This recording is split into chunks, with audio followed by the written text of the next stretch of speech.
மின்னலை பிடித்து மேகத்தில் துடைத்து பெண் என்று படைத்து வீதியில் விட்டு விட்டார்.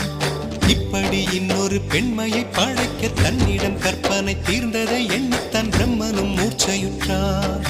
அவளின் நாசிக்குள் நுழைந்த காற்று உயிரை தடவி திரும்பும் போது மோட்சம் அடைந்து ராகங்கள் ஆகின்றதே.